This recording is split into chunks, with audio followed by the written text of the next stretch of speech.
The phone buzzed on the kitchen counter, its screen glowing like a beacon in the quiet house. I froze mid-step, a half-eaten apple in my hand. As the notification lit up, a text from Sarah, girls trip. My wife's name, followed by those two words, shouldn't have twisted my gut, but something about the timing, 11:47 p.m. on a Thursday, felt wrong. She'd been gone since Friday, her laughter echoing in my mind as she'd kissed me goodbye, promising a weekend of spa treatments and wine with her college friends. I trusted her. I always had.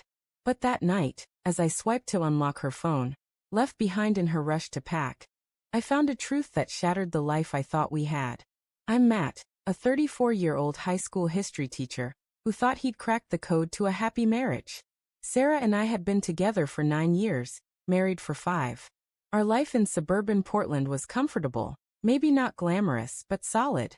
We had a craftsman-style house with a sagging porch we swore we'd fix, a rescue dog named Jasper who chewed my shoes, and plans for a family we'd sketched out over late-night talks. Sarah, with her quick wit and hazel eyes that crinkled when she laughed, was my anchor. Or so I thought. The text was from Emily, one of her supposed trip buddies. "Hey, hope you're having fun with the girls. Call me when you're back." Innocent enough, but the timestamp, sent 3 hours ago, nagged at me. Why was Emily texting as if she wasn't with Sarah? My thumb hovered over the screen, heart thudding. I opened their chat history, scrolling past mundane messages about book clubs and yoga classes, until I saw it. A photo Sarah had sent Emily 2 days ago. Not a selfie by a pool or a group shot clinking wine glasses, but a dimly lit image of a man's hand resting on a table, a silver watch glinting under a restaurant chandelier. I knew that watch. I'd seen it before years ago, on the wrist of Ryan, her ex. The apple fell from my hand, rolling across the hardwood floor. My chest tightened, as if someone had siphoned the air from the room. Ryan. The guy she'd dated for 3 years before me. The one she'd called intense and complicated, when we'd swapped stories early in our relationship. She'd sworn they were done, that he was a closed chapter. But that watch, engraved with his initials, a gift from his father, didn't lie. I sank into a chair, the phone trembling in my grip, as I opened her location-sharing app. The pin wasn't at a Napa Valley spa. It was in Seattle, at a boutique hotel I'd never heard of. I don't know how long I sat there, staring at the blinking dot on the map, my mind racing to make sense of it. Maybe it was a mistake. A glitch. Maybe she'd lent her phone to someone. But the photo burned in my memory, and doubt crept in like a slow poison. I called her. Straight to voicemail. "Hey babe, just checking in," I said, forcing a casual tone that felt like swallowing glass. "Miss you. Call me back." She didn't. By 1 a.m., I was pacing the living room, Jasper whining at my heels. I opened her email, something I'd never done in 9 years. My hands shook as I typed her password. Our wedding date, because of course it was. There, in her inbox, was a confirmation for a hotel reservation in Seattle, booked under her name. 2 guests. My vision blurred, not from tears but from the raw, searing anger bubbling up. I clicked through her photos next, dreading what I'd find. A selfie of her in a black dress, smiling in a mirror. A shot of a candlelit dinner, 2 wine glasses. And then, a picture of them, Sarah and Ryan, sitting on a park bench, her head on his shoulder, his arm around her. The date stamp, yesterday. The room spun. I dropped the phone, my breath coming in sharp gasps. This wasn't a misunderstanding. This was betrayal, deliberate and cruel. I thought of the mornings we'd spent tangled in bed. Her whispering she loved me. The way she'd tease me about my terrible pancake-making skills. The promises we'd made to always be honest. Had it all been a lie? I poured a whiskey, the burn doing nothing to dull the ache in my chest, and waited for dawn. She came home Sunday afternoon, her suitcase rattling over the threshold. "Hey honey," she called, her voice bright, like nothing had changed. I was in the kitchen, gripping a coffee mug so hard my knuckles were white. Jasper bounded to her, oblivious to the storm brewing. She kicked off her shoes, chatting about massages and vineyard tours, each word a fresh cut. I let her talk, waiting for a crack in her story, a hint of guilt. There was none. "How was the trip?" I asked, my voice steady despite the chaos inside. "Amazing," she said, tossing her hair back. The girls were a riot. We stayed up way too late. She laughed, but it sounded hollow now, like a performance. Which girls? I pressed, setting the mug down. Her smile faltered, just for a second. You know, Emily, Jess, and Lauren. She turned to unpack her bag, avoiding my eyes. Funny, I said, stepping closer.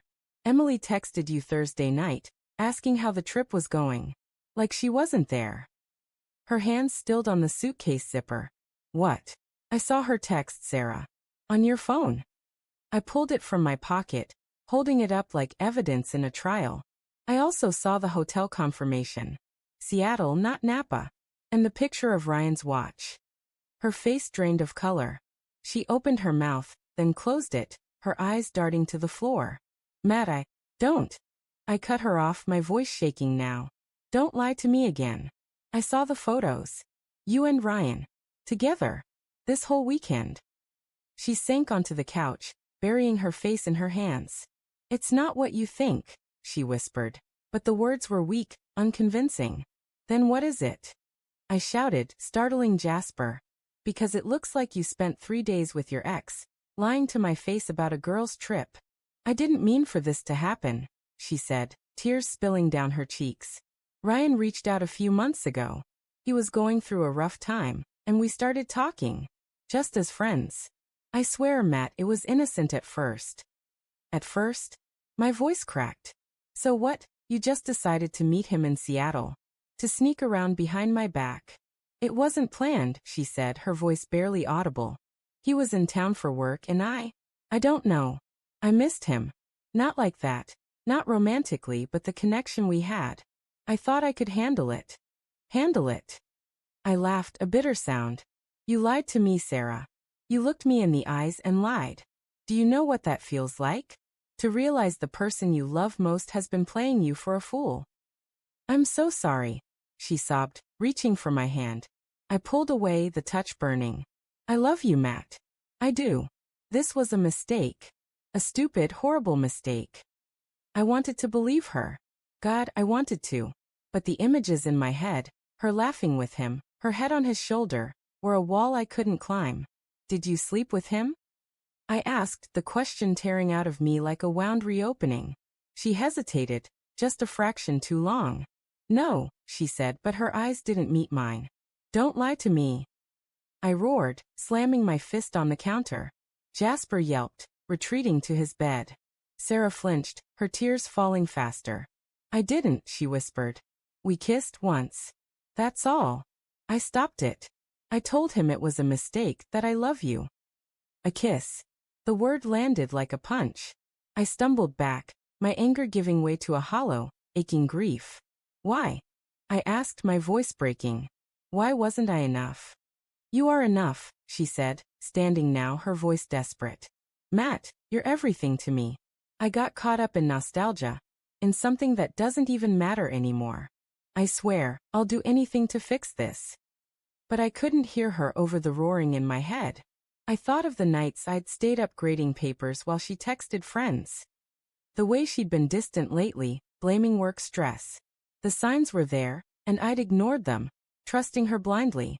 Now that trust was ash. I need you to leave. I said, my voice flat. I can't look at you right now. Matt, please, she begged, grabbing my arm. Let's talk about this. We can work through it. Work through it. I shook her off. You broke us, Sarah. You broke me. Get out. She packed a bag, her sobs echoing through the house. As the door closed behind her, the silence was deafening. I slid to the floor, Jasper curling up beside me. His warmth the only comfort in a world that felt like it was crumbling. The days that followed were a blur of anger and pain. I didn't call her. She texted, called, left voicemails I deleted unheard. I kept seeing that photo, her head on his shoulder, and each time, it carved a deeper wound. I wondered if I'd ever trust again, if I'd ever look at her without seeing betrayal. The life we'd built, our home, our dreams, felt like a lie. One night, I sat on the porch staring at the stars. Jasper lay at my feet, his soft snores grounding me. I didn't know if I could forgive her, or if I even wanted to try. But I knew one thing. The man I was before that text was gone. What came next, I didn't know. But as the cold night air wrapped around me, I felt the weight of a choice: rebuild or walk away. And for the first time, I wasn't sure which hurt more.